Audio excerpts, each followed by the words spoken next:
தனது மகளின் மரணத்திற்கு பிறகு தான் அனுபவித்த கடுமையான மன உளைச்சல்கள் குறித்து பாடகி கே.எஸ். சித்ரா மனம் திறந்துள்ளார். இசை உலகிலிருந்தும் கடவுள் நம்பிக்கையிலிருந்தும் விலகியிருந்த தன்னை இளையராஜா, லதா மங்கேஷ்கர் மீண்டும் வர உதவியதாக தெரிவித்துள்ளார். தென்னிந்தியாவின் சின்ன குயில் என்று எல்லோராலும் அன்பாக அழைக்கப்படும் பாடகி கே.எஸ். சித்ரா. இவருடைய பாடலை கேட்காமல் ஒரு நாள் கூட நம்மால் கடந்து போக முடியாது. பல மொழிகளில் பலவிதமான பாடல்களை பாடியுள்ள சித்ராவின் மகள் நந்தனா இந்த உலகை விட்டு பிரிந்து 15 வருடங்கள் ஆகிவிட்டது. 2011 துபாயில் உள்ள ஒரு விழாவின் நீச்சல் குளத்தில் தவறி விழுந்து நந்தனா உயிரிழந்தார்.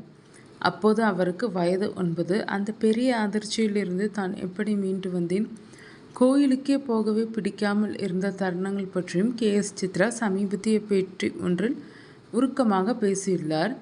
என்னை மீண்டும் பாட வைக்க ரஞ்சினி ஹரிதாஸ், விஜய் டிவியின் ரவ் போன்றவர்கள் ரொம்பவே முயற்சி செய்தார்கள். நான் வந்தால்தான் ஷூட்டிங் தொடங்கும் என்று காத்திருந்தனர். ஏஷியாநெட் சேனலிலிருந்து ஒவ்வொரு மாதமும் ரஞ்சினியை என் வீட்டுக்கு அனுப்புவார்கள். ஆனால் அப்போதெல்லாம் எனக்கு திரும்பி வர வேண்டும் என்ற எண்ணமே இல்லை. அந்த சமயத்தில் தான் லதா மங்கேஷ்கர் பெயரில் எனக்கு ஒரு விருது கிடைத்தது. ஹைதராபாத் சென்று அதை நான் வாங்க வேண்டும். ஆனால் வெளியே எங்கும் செல்லும் மனநிலையில் நான் இல்லை. அப்போது தான் லதாஜி எனக்கு ஃபோன் செய்து நீ கண்டிப்பாக வரணும் என்று சொன்னார். எனக்கு கவுன்சிலிங் கொடுக்க தெரிந்தவர்கள், தெரியாதவர்கள் என நிறைய பேர் வந்தார்கள் என்று சித்ரா கூறினார். ஒரு பெரிய இடைவெளிக்கு பிறகு தான் நான் மீண்டும் பாட ஆரம்பித்தேன்.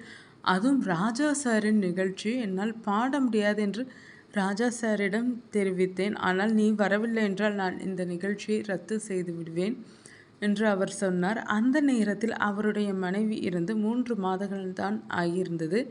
என் கூட 33 வருஷம் வாழ்ந்தவங்க போயிட்டாங்க. நான் நிகழ்ச்சிக்கு வரலையா, நீ அப்படி நினைக்கக்கூடாது, கண்டிப்பாக வரணும் என்றெல்லாம் சொல்லி என்னை வரவழைத்தார் என்றும் கே.எஸ். சித்ரா நினைவு கூர்ந்தார். அது கடவுளுடன் தனக்கு ஒரு தூரம் ஏற்பட்ட நேரம் என்றும் சித்ரா குறிப்பிட்டார். இப்படியெல்லாம் நடக்க நான் என்ன தப்பு செய்தேன், யாரையாவது நான் காயப்படுத்தினேனா, ரியாலிட்டி ஷோக்களில் குழந்தைகளிடம் ஏதாவது சொல்லி அவர்கள் மனதை நோகடித்து விட்டேனா, அது சாபமாக இருக்குமோ, இப்படி பலவாறு சிந்தனைகள் போகும். நமக்கு என்ன எழுதியிருக்கிறதோ அது நடந்தே தீரும். எந்த கடவுளை வேண்டினாலும் சோதனைகள் வரும். அதை தாங்கிக் கொள்ளும் சக்தியை தான் கடவுள் கொடுக்கிறார். அது யாரோ ஒருவரின் மெசேஜ் மூலமாகவோ அல்லது வேறு வழியாகவோ நமக்கு கிடைக்கும். சில நேரம் கோயிலுக்கு போக வேண்டும் என்ற எண்ணமே எனக்கு இல்லை. எந்த கோயிலுக்கு போக வேண்டாம், யாரையும் பார்க்க வேண்டாம் என்று இருந்தேன். அந்த நேரத்தில் திருச்சூரில் ஒரு நிகழ்ச்சி நடந்தது. தங்குவதற்காக ரூம் தேடிய போது அது குருவாயூர் கோயில் நடைக்கு அருகில் அமைந்தது. பகவான் என்னை மீண்டும் அழைப்பதாகவே எனக்கு தோன்றியது.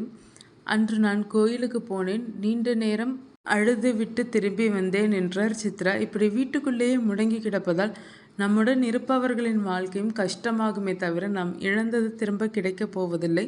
இது ஒரு கட்டத்தில் எனக்கு புரிந்தது. என்னை சுற்றி நிறைய பேர் இருக்கிறார்கள். நான் சோர்ந்து போனால் அவர்களுடைய வாழ்க்கையும் சோர்ந்து போகும் அல்லவா. நாம் பல கனவுகளை காண்போம். அதை செய்ய வேண்டும், இதை செய்ய வேண்டும் என்று நினைப்போம். ஆனால் ஒரே ஒரு நொடியில் எல்லாம் மாறிவிடும். கடவுளின் முடிவுதான் இறுதியானது. அந்த சம்பவத்திற்கு பிறகு நான் திட்டமிடுவதையே நிறுத்திவிட்டேன்.